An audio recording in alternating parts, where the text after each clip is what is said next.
pessoas de Deus, por tamanha oportunidade de estar aqui ministrando a palavra do Senhor nesta noite.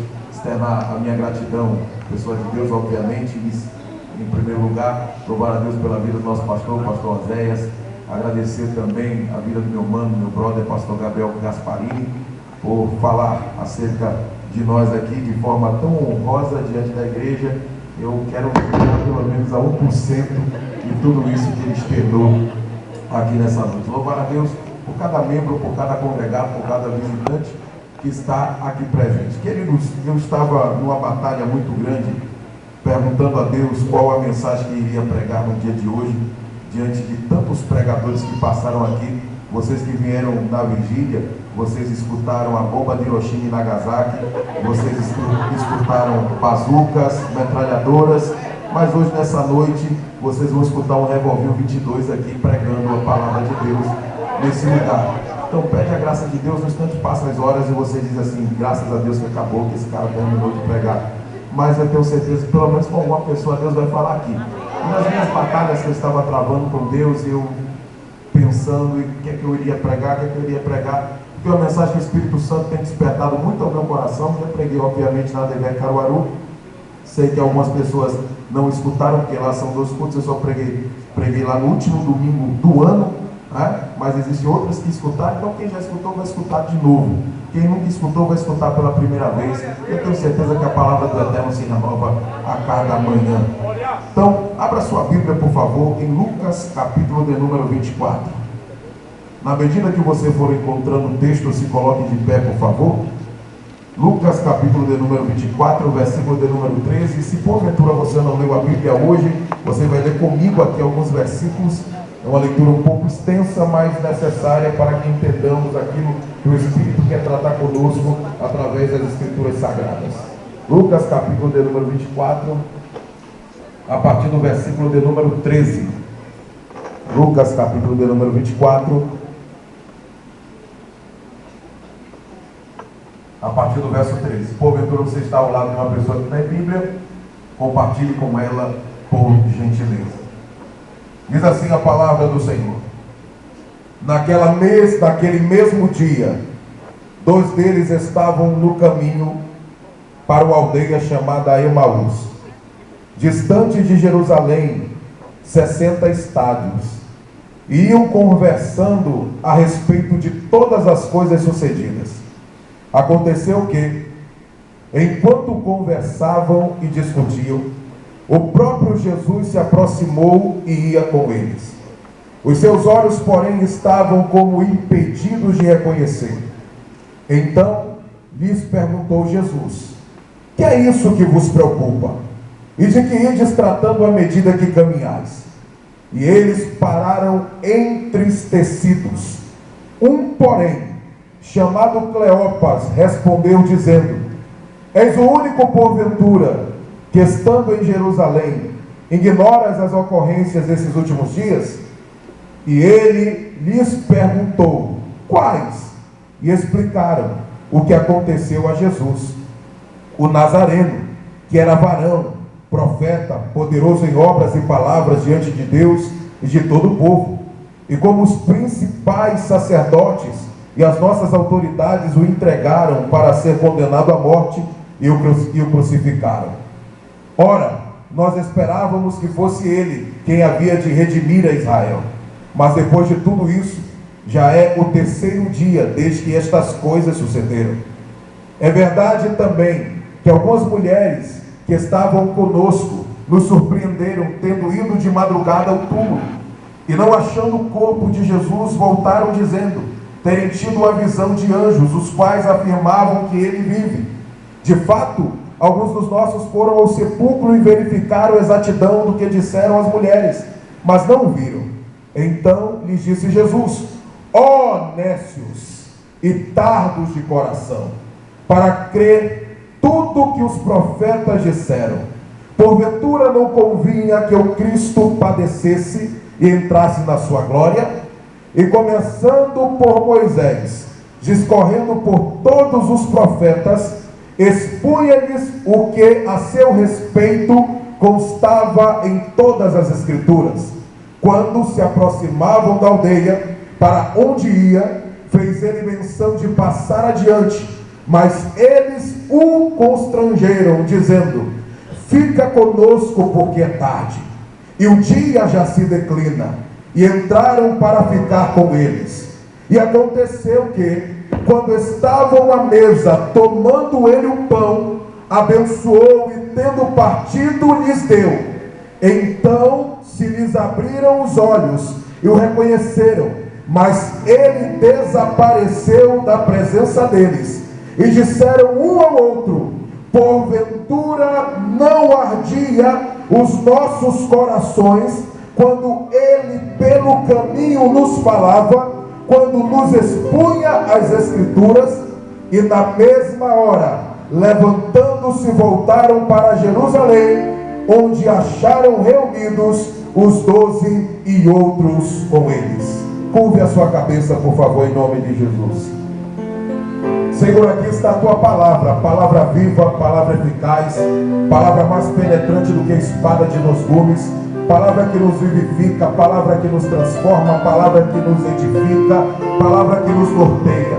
Esta palavra que há de ser ministrada nesta noite, eu reconheço as minhas limitações humanas, eu reconheço a minha pequenez, eu reconheço a minha inoperância, eu reconheço a minha incapacidade, mas eu também reconheço, Senhor, a tua soberania, eu reconheço o teu poderio, eu reconheço a tua representatividade, eu reconheço o Deus grande que tu és nesta noite, Pai, para falar conosco de uma forma muitíssimo especial. Espírito Santo, como todas as vezes eu falo, uma vez mais eu quero fazer menção que o convidado mais especial deste lugar não somos nós que estamos aqui em cima deste púlpito, nem as pessoas que estão espalhadas na igreja, mas o convidado mais especial deste lugar é o Senhor Espírito Santo de Deus, e nós podemos já te sentir aqui neste lugar. Nós estamos bastante solícitos à tua voz para ouvirmos, Senhor, o Senhor falar de uma forma muitíssimo especial. Eu te convido para que o Senhor faça aquilo que dissestes através do profeta Jeremias, que tu tens um martelo que esmiuça a pedra. Se porventura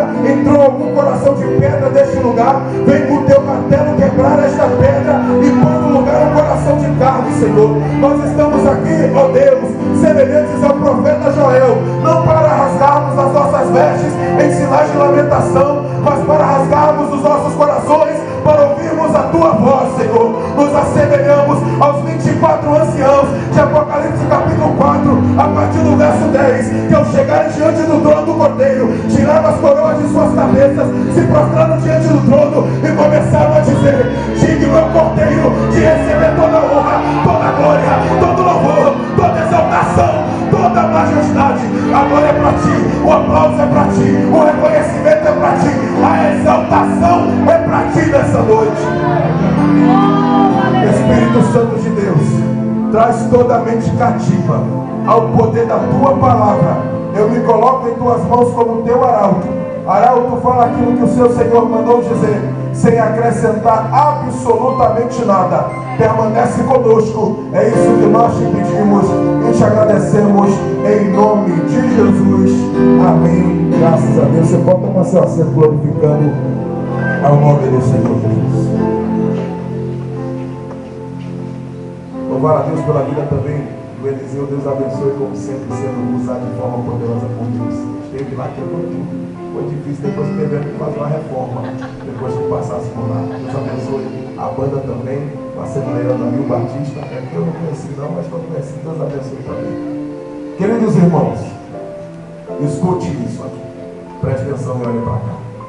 No final a gente dá lugar, mas primeiro eu quero que você entenda as Escrituras, daquilo que o Espírito quer falar conosco nesta noite. Quando Jesus veio em sua primeira vinda, o propósito de Jesus nunca foi o trono, humanamente falando. O propósito da primeira vinda, o que Jesus sempre vislumbrava e o que estava dentro do seu coração, e as Escrituras já externavam isso, era chegar no Calvário. Se você lê Isaías capítulo de número 53, que fala acerca do servo sofredor, apontava para a pessoa de Jesus. Jesus sempre deixou explícito em seus discursos para os seus discípulos que era necessário ele ir para a cruz do Calvário. É só você lembrar quando ele estava com Pedro e Pedro disse: não, Senhor, Eu não vou permitir que o Senhor seja levado à morte. Eu não vou permitir que o Senhor seja tirado do nosso meio. E a Bíblia diz que Jesus repreendeu Pedro e disse: para trás de mim, Satanás, vós que não entendeis os desígnios de Deus. Jesus, certa vez também, ele usando de uma símile, fazendo uma comparação daquilo que aconteceu no Antigo Testamento para aquilo que ia acontecer no Novo Testamento com ele disse: assim como Moisés levantou, ergueu uma serpente no deserto, assim importa que o Filho do Homem também seja erguido. Jesus também usou outra símile, também explicando acerca do fato que havia acontecido com o profeta Jonas. Ele disse: assim como Jonas, ele ficou 3 dias dentro do ventre do grande peixe, assim importa que o Filho do Homem também passe 3 dias no seio da terra. Jesus sempre deixou explícito que era necessário ele passar por humilhações, era necessário o Calvário, e a morte era um fato real que aconteceria na sua primeira vida. Mas os seus discípulos e todos os seus seguidores ficaram extremamente deslumbrados com aquilo que Jesus fazia. Por quê? Porque onde Jesus passava, se havia um paralítico, ele se levantava. Se havia um cego, ele passava a enxergar. Se havia um morto, era ressuscitado. Porque onde Jesus passava, como todos nós aqui sabemos, alguma coisa diferente acontecia por causa da presença de Jesus. Isto causou um grande alvoroço, e a cada dia mais as multidões, elas seguiam a Jesus, e essa multidão ia aumentando gradativamente por causa da notoriedade do ministério de Jesus. Só que eles estavam pensando que esta vinda, esses milagres, esses acontecimentos que Jesus havia feito, que Jesus estava fazendo no decorrer do seu ministério, que estava exatamente legitimando o seu chamamento, a sua função como Messias, eles estavam agora pensando o seguinte: ele veio, ele vai nos tirar das mãos do Império Romano, da subserviência do governo romano, e nos dará a liberdade. Se você perceber, Israel, sobretudo o Reino Sul, perdeu a liberdade. Não teve nenhum outro monarca desde o ano 586 a.C. Na vinda dele, há quase 600 anos, ou melhor, há mais de 600 anos, porque ele foi para a cruz com 33. Há mais de 600 anos não tinha um monarca, não tinha um rei que pudesse governar o povo judeu. E eles tinham a expectativa de um Messias que regeria, que mandaria, que dominaria, que arrancaria o Império Romano e que governaria todas as coisas. Eles começaram a criar essa idealização em seus corações, começaram a colocar em suas mentes a ideia que daqui a pouquinho haveria uma revolução dentro de Jerusalém, e essa grande revolução arrancaria Herodes do trono, arrancaria o César do trono, e eles governariam todo mundo, e Jesus mandaria em todas as coisas. Só que chegou um certo dia que Jesus foi para um lugar chamado Getsemane. E lá naquele Getsemane ele já percebeu que as coisas estavam se aproximando e que a sua vida seria entregue por amor à humanidade. E ele pede para que os seus discípulos, sobretudo Pedro, Tiago e João, pudessem vigiar com ele, orar com ele no mínimo de 1 hora. Mas quando ele volta, ele percebe que os seus discípulos estavam dormindo. Ele não tem ninguém naquele momento que pudesse compartilhar com ele aquele momento tão doloroso, que ele já sentia o que estava se aproximando. Os discípulos não tinham noção daquilo que havia de acontecer. Até que vem Judas Iscariote, o traidor, com uma grande comitiva. E de repente Judas dá um beijo. E com um beijo você sabe que ele trai a pessoa de Jesus. E quando ele trai a pessoa de Jesus, por causa disso Jesus é aprisionado. Ele é levado para a prisão, passa pelos tribunais, e você já conhece a história. Aquele sonho, aquela idealização que esses discípulos estavam tendo em cima da pessoa chamada Jesus, esses sonhos começam a se esvair. Esses sonhos começam a se tornarem pesadelos. Esses sonhos começam a desaparecer, porque eles agora estão diante daquela grande esperança que ele tinha. Este homem agora está aprisionado, este homem agora está sendo levado. E quando chega a pior má notícia, quando eles escolheram soltarem Barrabás e crucificarem a Jesus. Escolheram soltarem Barrabás e crucificarem a Jesus. Eu imagino que naquele momento eles ficaram totalmente desequilibrados emocionalmente e olhando um para o outro dizendo assim: não, jamais acreditaríamos que ele chegaria a essa situação. E algumas pessoas começaram a observar um destes chamado João, seu discípulo, o seu apóstolo amado, que reclinava a cabeça no peito de Jesus. Ele percebe todo o caminho que Jesus traçou até chegar no Calvário. Havia dolorosas humilhações, a coroa de espinhos que foi colocada. Tudo isso João acompanhou até chegar no Calvário e ver aquele Cristo totalmente ensanguentado, aquele Cristo crucificado. E certamente quando ele chegou no relato, ele chegou e disse assim: ele estava lá crucificado, ele estava lá ensanguentado, ele estava lá desfigurado, ninguém conhecia mais ele foi humilhado, vituperado, esbofeteado, chicoteado, e todos olhavam para ele dizendo: essa não é a nossa esperança. Nós não queríamos um Messias assim. Nós não queríamos uma pessoa que viesse a nos redimir, a nos libertar da escravidão do Império Romano desse jeito. E aí, a última notícia que chega é: ele foi colocado no sepulcro. Ele foi colocado no sepulcro. José de Arimateia cedeu o túmulo que ninguém tinha utilizado. Selaram e colocaram guardas na frente do sepulcro. Eu imagino um olhando para o outro, trancafiados dentro de uma casa, porque o texto vai dizer isso, que os discípulos ficaram trancados e começaram a olhar e dizer assim: acabou tudo, encerrou tudo, a esperança foi embora, não tem mais jeito, não tem mais condições. A notícia que eles estavam trazendo em seus corações era a notícia da sexta-feira, era a notícia da sexta-feira da humilhação, da sexta-feira da crucificação, da sexta-feira que eles observaram Jesus sendo colocado naquele sepulcro, a pedra sendo colocada, o selo sendo colocado e guardas sendo colocados na frente daquele sepulcro para que ninguém tivesse acesso.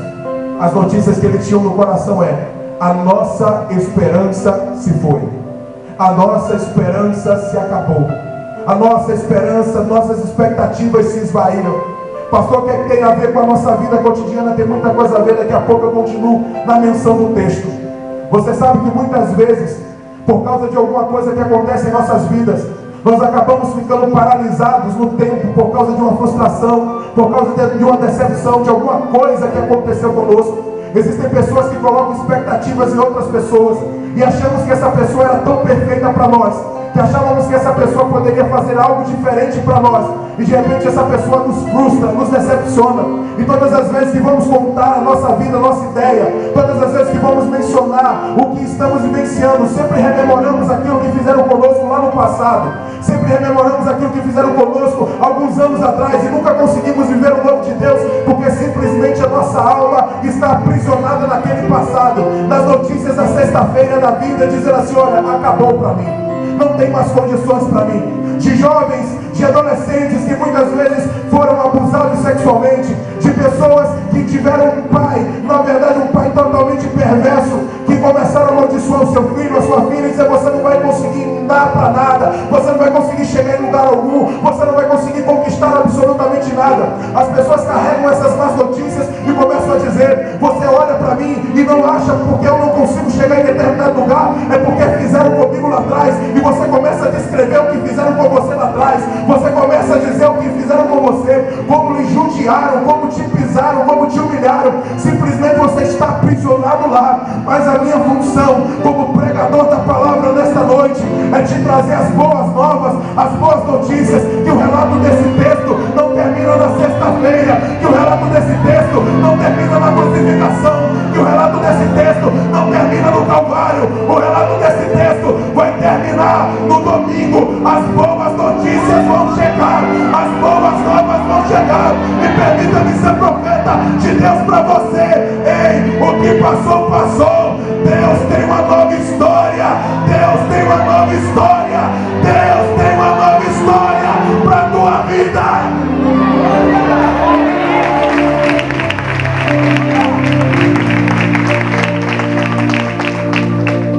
Escute isso. O texto vai dizer: os discípulos estavam em Jerusalém e eles decidem ir para uma aldeia chamada Emaús, que significa lugar quente. 60 estádios representa cerca de 10 a 11 quilômetros de distância. Eles saem de Jerusalém e eles estão indo em direção ao caminho de Emaús, a caminho de Emaús. E neste percurso, Jesus decide entrar para conversar com aqueles dois discípulos. Quando Jesus chega para conversar com esses discípulos, eu imagino eles olhando, dizendo assim: olha, está chegando mais um aqui para nos ajudar na caminhada, vamos conversando. E Jesus diz assim: o que é que está acontecendo? Você é o único que não sabe das últimas notícias? Observe que as últimas notícias, eles estavam no domingo, mas as últimas notícias para ele eram as notícias da sexta-feira. Escute isso. Eles começam a descrever, e o detalhe do texto é: eles não reconhecem Jesus como Cristo. O texto vai dizer que eles chamam Jesus de um grande profeta. O texto vai dizer que ele chama Jesus de um homem poderoso em palavras. Mas o texto não diz em nenhum momento que havia uma menção desses discípulos que Jesus seria o Cristo, que Jesus seria o Messias. Eles estão tão frustrados e tão decepcionados que eles olham apenas como alguém que foi influente, mas que passou e que não volta mais. Daqui a pouco chega Jesus para conversar com ele. E olha o diálogo deles. Se você observar no texto, os verbos aconteceu, entregaram, esperávamos. Todos os verbos no passado. Aconteceu, o entregaram, esperávamos. Todos os verbos estão no passado. Eles não falam nada de presente. Eles estão presos no passado da sexta-feira. Eu pergunto para você: aonde você está amarrado no teu passado? Aonde você está amarrada no seu passado? Pastor, o senhor não sabe o que eu passei lá em casa. O senhor não sabe como eu fui construído. O senhor não sabe como eu fui construída. Não importa como teu pai te construiu. Não importa como tua mãe te construiu dentro do teu lar. Não importa quantas palavras negativas vieram até você. Mas eu quero dizer para você que existe um divisor de águas nas nossas vidas. O divisor de águas se chama Jesus. Ele é o divisor de águas sobre nós. Ele foi o meu divisor de águas. Ele foi o teu divisor de águas. Nós poderíamos estarmos agora estagnados na depressão, ou mortos, ou acabados, destruídos psicologicamente, emocionalmente. Mas olha nós aqui, olha aqui, eu aqui, você aí, adorando o nome dele e dizendo para ele: frustração não nos parou, o diabo não nos parou, palavras negativas não nos pararam. Estamos aqui adorando o nome dele nessa noite.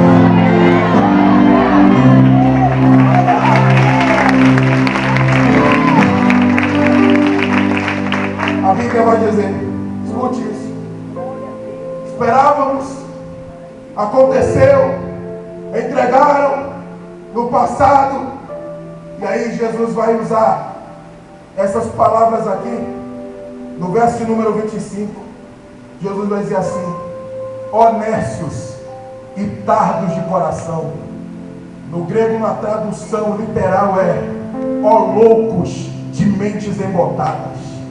Vocês não entendem que era necessário o Cristo ter passado por tudo isso, porque estava escrito neste percurso dos 11 quilômetros. Jesus começou a expor as escrituras para eles, porque Jesus sabia o que dá legitimidade ao Evangelho, o que nos faz ficarmos de pé, o que nos dá o sustentáculo é a palavra dele, é a palavra dele. Me permita aqui, não é jargões, não é palavrinhas bonitas, é a palavra das escrituras, essa que me transforma, essa que me modifica, essa que me mantém de pé, essa que me norteia, é a palavra de Deus.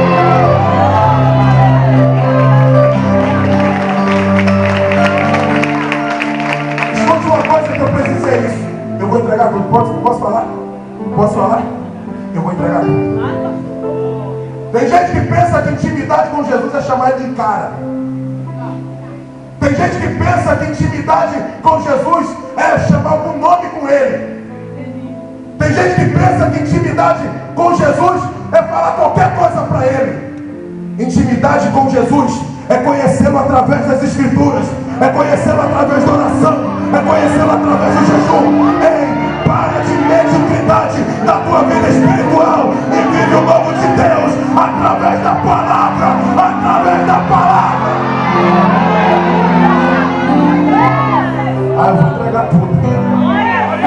para de ser Maria, vai para as outras. Não, você viu que fulano de tal fez, está dando certo. Você viu que ciclano de tal está dando certo, irmão. O que dá certo é a palavra. O que dá certo é a pregação da palavra.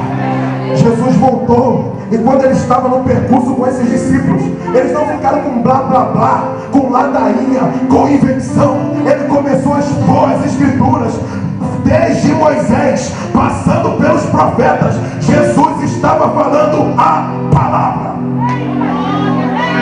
Quer ser diferente? Leia a palavra. Quer ser cheio do Espírito Santo? Ame a palavra. Quer ser diferente dessa sociedade? Busque a palavra. Quer chegar em lugares e patamares elevados? Ame a palavra. É a palavra de Deus que vai fazer você diferente em todas as ações e circunstâncias da vida. É a palavra. Eu vou entregar tudo. Aqui não tem ninguém. Aqui não tem ninguém. Mas só vou dizer isso aqui para você avisar quem faz isso. Você não faz isso. Só para você avisar quem faz. Sabe os nomes de todo mundo que entrou no Big Brother, mas não sabe nada da palavra. Sabe do último capítulo da novela, mas não sabe da palavra. Sabe dos reality shows que estão acontecendo, mas não sabe da palavra. É a palavra. É a palavra. É a palavra. Se é ano de buscar mais a Deus, é tempo de conhecer mais essa palavra. É a palavra. Eu estou começando a entrar. Escute isso. Lá vem Jesus, expondo as Escrituras, desde Moisés, como está aqui no texto, e a Bíblia vai dizer que já era final da tarde, a noite já estava chegando. Imagina Jesus, vou passar adiante. E aí ele diz: não, fica conosco, porque já se faz tarde. Fica conosco. Aí a Bíblia vai dizer que Jesus entra na casa deles. Ele pega o pão. Detalhe, não se trata aqui de santa ceia, porque não tem vinho.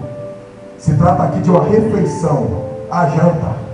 Pega o pão, dá graça e está partindo o pão. E naquele momento, os olhos deles foram totalmente abertos. Naquele momento, eles perceberam que naqueles 11 quilômetros do caminho de Emaús, eles estavam com aquele que havia ressuscitado. Naquele momento, eles perceberam que a sua esperança não tinha acabado na sexta-feira. Naquele momento, eles perceberam que as suas frustrações e decepções não lhes paralisariam mais. Eles perceberam naquele momento que o Cristo que eles estavam lamentando e só viam como poderoso em palavras, como profeta, mas ele estava diante deles. Naquele momento, no partir do pão, ele desaparece. Cleopas olha para o outro e começa a dizer: você percebia enquanto nós estávamos no caminho, ele falava e os nossos corações ardiam. Quando o Espírito Santo de Deus está falando aos nossos corações através da palavra, esse coração não resiste ao poder do Espírito Santo de Deus. Agora escute isso aqui. Eles chegaram. No percurso foi a notícia da sexta-feira. Aí a Bíblia vai dizer, está aqui no texto também. Depois que Jesus desaparece, eles levantam-se imediatamente para voltar para Jerusalém. Para voltar para onde? Jerusalém. Fraco, feio e pobre, para de graça. Para onde? Jerusalém. É desse jeito que você não é pentecostal. Aonde? Jerusalém. Porque Jesus estava dando uma sinalização. Eu não te chamei para ir para Emaús. Eu te chamei para permaneceres em Jerusalém. Volta para Jerusalém. Eles estavam em Jerusalém, tinha festa. Em Jerusalém tinha adoração. Em Jerusalém tinha adoração ao Deus verdadeiro. Mas eles estavam indo para Emaús. quando Jesus intervém na vida deles, eles deixam Emaús e estão voltando para Jerusalém. Deus está falando com pessoas aqui neste lugar. Eu não autorizei você a traçar caminhos que o teu coração tem te direcionado. Eu não autorizei você a se desvincular dos meus propósitos, dos meus desígnios para a tua vida. Eu não te autorizei seguir as tuas próprias diretrizes. Hoje o Espírito fala com você de forma impactante. O teu lugar é Jerusalém. O teu lugar é Jerusalém. Só quem está comigo, levante essa mãozinha e dá um glória a Deus.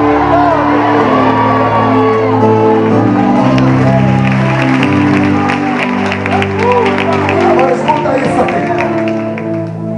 Quando eles chegam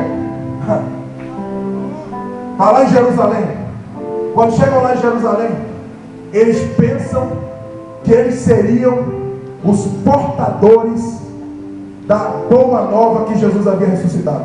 Quando eles batem na porta, abrem a porta, aí um diz assim, ó, Jesus ressuscitou e ele já apareceu a Simão. Mas Jesus havia ressuscitado e tinha aparecido às mulheres. Eles estavam no domingo, mas vivendo a sexta-feira. Eles estavam no domingo, mas com a alma aprisionada na sexta-feira. Segura essa e preste atenção, olha para cá. Escute, a alma estava aprisionada no passado, mas com o corpo no presente do domingo. Não havia uma sincronização entre a alma e o corpo. A alma estava no domingo, mas a mente paralisada no passado. Mas quando Jesus intervém, uma ressincronização estava acontecendo, porque a alma não ficaria mais na sexta-feira, a alma também viria para o domingo, porque a última notícia não foi a crucificação, a última notícia foi a ressurreição. E qual foi a última notícia? As mulheres chegaram, a pedra estava removida, e o anjo disse: a quem vocês estão buscando? A Jesus de Nazaré. Ele não está mais aqui, porque ele já ressuscitou.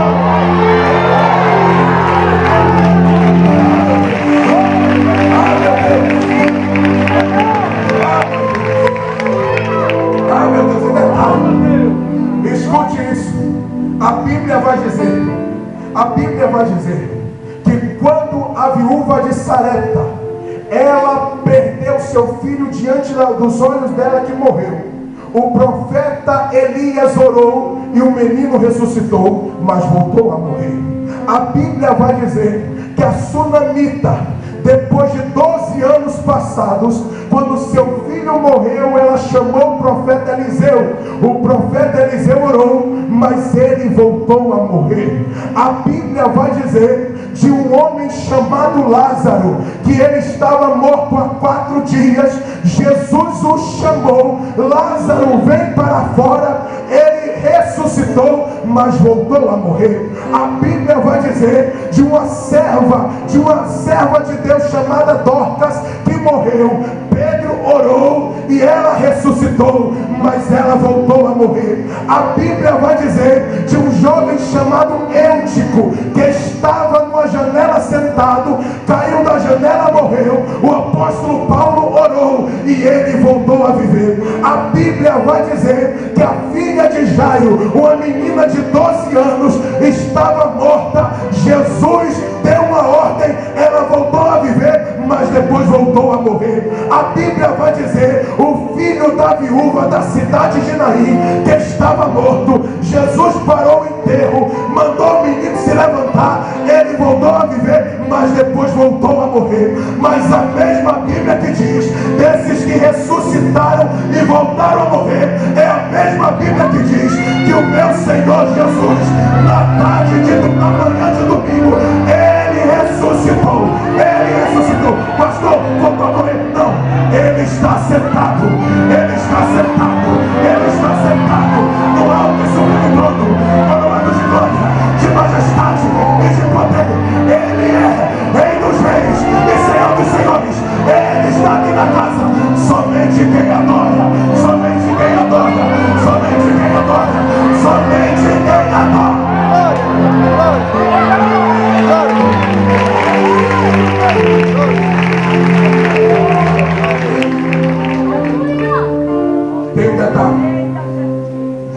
escrevendo a sua primeira epístola, diz assim: filhinhos, ainda não somos o que havemos de ser, mas quando Ele vier, o seremos como Ele é. Aí vem Paulo aos Filipenses no capítulo 3, a partir do verso 20: mas a nossa pátria está nos céus, de onde esperamos o nosso Salvador, que transformará o nosso corpo abatido para ser conforme o seu corpo glorioso, segundo o seu eficaz poder de sujeitar a si mesmo todas as coisas. Paulo vai chamá-lo a primícia dos que dormem. Significa dizer que todos que ressuscitaram passaram a morrer, mas ele foi o primeiro que morreu e ressuscitou e continua vivo para todo sempre. E nós temos uma promessa: somente aqueles que foram lavados, redimidos, purificados pelo poder do sangue dele tem essa promessa, que um dia nós vamos nos encontrarmos com ele e teremos um corpo incorruptível. Ah, meu Deus. Ah, meu Deus. O nosso corpo, todo o nosso corpo, de todos nós aqui, estamos sujeitos às contingências da vida. Pastor, explica. Há um tempo atrás eu tinha 15 anos, agora eu tenho 32. Há um tempo atrás,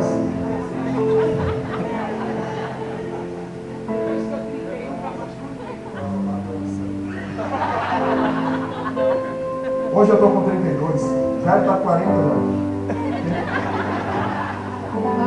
Mas observe, o cabelo do diácono já foi embora, o meu também está indo. Estou repreendendo até, para não ir mais. Mas isso significa o quê? Contingência da vida. Aquilo que começa em cima vai terminar embaixo. Contingência da vida. Só que nesse corpo glorioso não. Hoje eu tenho que sentir dores. Hoje eu tenho que chorar. Hoje eu tenho que lamentar. Mas quando eu tiver esse corpo incorruptível, quando você tiver esse corpo incorruptível, por isso que eu entendo o apóstolo Paulo um pouquinho, quando ele escreve em 1 Coríntios capítulo 15, a partir do verso número 51, ele diz assim: eis que vos digo um mistério, na verdade nem todos nós morreremos, mas antes seremos transformados. No momento, no abrir e fechar de olhos, ante a última trombeta, pois a trombeta soará e nós seremos transformados. Pois convém que aquilo que é corruptível se revista em incorruptibilidade, e aquilo que é mortal se revista de imortalidade. Quando aquilo que é corruptível se revestir de incorruptibilidade, e aquilo que é mortal se revestir de imortalidade, cumprir-se-á a profecia: tragada foi a morte na vitória. Onde está a morte, o teu aguilhão?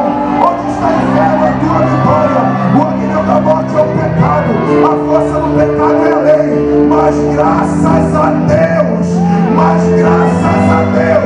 que nos dá vitória pelo nosso Senhor e Salvador Jesus Cristo. Vencemos por causa dele, estamos aqui por causa dele. A Deus adoradores, a Deus adoradores, a Deus adoradores, a Deus.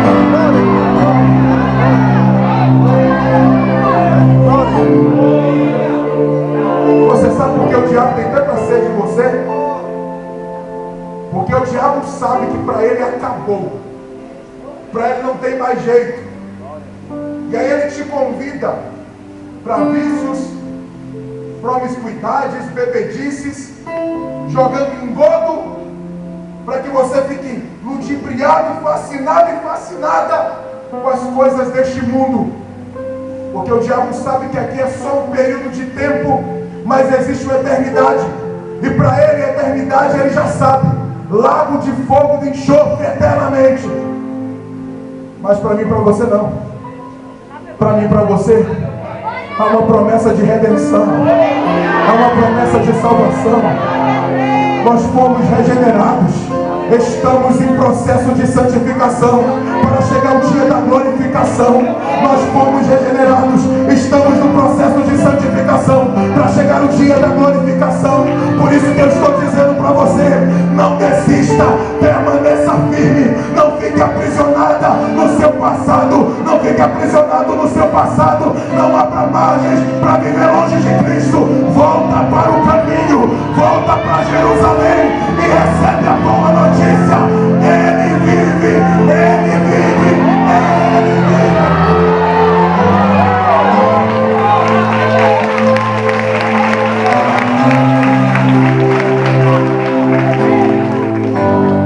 Só vou dizer algo para você aqui. Você tem que ser leal às pessoas que estão à tua volta.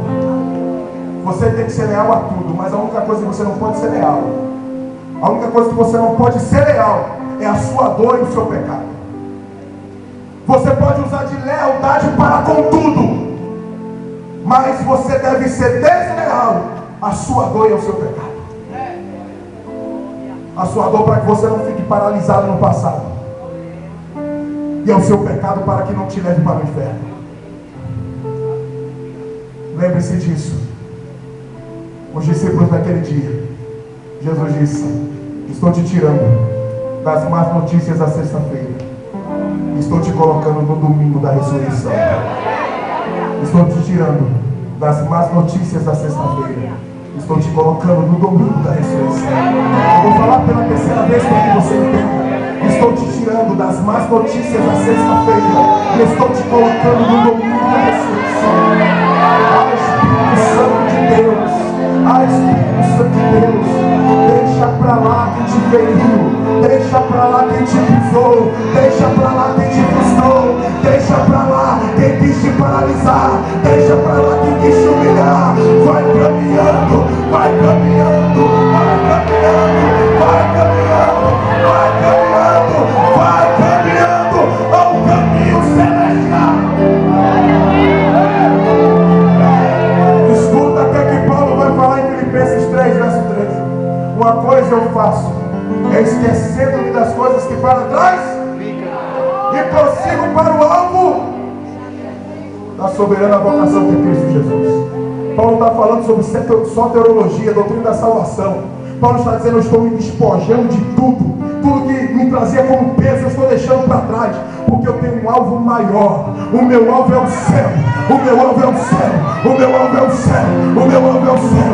Aí chega o profeta Isaías, no capítulo 43, versículo 18, vai dizer: não vos lembreis das coisas passadas, nem considereis as antigas. Eis que faço uma coisa nova no meio de vós. Eis que faço uma coisa nova no meio de vós. Deus tem coisa nova para você. O Espírito Santo tem coisa nova para você. O Espírito Santo tem coisa nova para você. Meu Deus, meu Deus. Enquanto alguns pensavam que nem na fila você estava, o Espírito Santo está te catando, te pegando no lugar e dizendo: a partir de hoje você entende que sou eu que faço na sua vida. A partir de hoje você entende que precisa das minhas intervenções. A partir de hoje você entende que não é você, sou eu. O Espírito Santo de Deus está soprando aqui nesta noite e neste lugar para dizer para você: é tempo de novidade, é tempo de novidade, é tempo de novidade, é tempo de coisa nova sobre a sua vida. Fica de pé, por favor, você me ajuda aqui. Fica de pé. Escute. Quando Jesus havia ressuscitado, Jesus já tinha aparecido para as mulheres, para Simão Pedro, já tinha aparecido para os discípulos no caminho de Emaús, mas havia uma reunião onde todos estavam trancafiados. Nesse mesmo texto que acabamos de ler, de Lucas capítulo 24, você vai perceber nesse mesmo texto, dizendo que estavam os 12 e outros, e os dois discípulos no caminho de Emaús que estavam chegando. E a Bíblia vai dizer que tudo estava trancado, as portas estavam fechadas. Jesus, com o corpo ressurreto, ele não chegou batendo. Abre aí.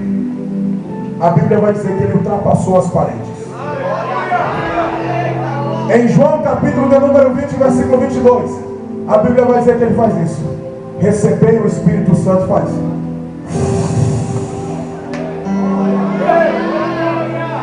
Pastor, o que é que a Bíblia está querendo nos dizer com isso? Escute isso. Se você já escutou falando uma vez, tudo bem. Se você não escutou, vai escutar pela primeira vez. Lá em Gênesis capítulo de número 2, versículo de número 7. Depois que Deus colocou a mão na massa, no bonequinho de barro, começou a fazer. Terminou o bonequinho. A Bíblia vai dizer no verso 7 do capítulo 2. Ele soprou. E a Bíblia vai dizer, e o homem se tornou alma vivente. O homem passou a viver com o fôlego de Deus. Mas em Efésios capítulo de número 2, Paulo vai dizer, nós estávamos mortos nos nossos delitos e pecados. O que é que Jesus está fazendo então, pastor? Nós estávamos mortos espiritualmente, nos nossos delitos e nos nossos pecados, destruídos, acabados, a passos largos indo para o inferno. Mas ele chegou e disse, eu estou fazendo vocês viverem novamente. Recebam o Espírito Santo. Jesus estava dizendo, eu estou erguendo vocês novamente. Vocês eram escravos, agora são livres. Vocês estavam aprisionados, mas agora estão libertos. Eu purifiquei vocês com meu sangue. Agora recebam o meu Espírito Santo e sejam vivificados.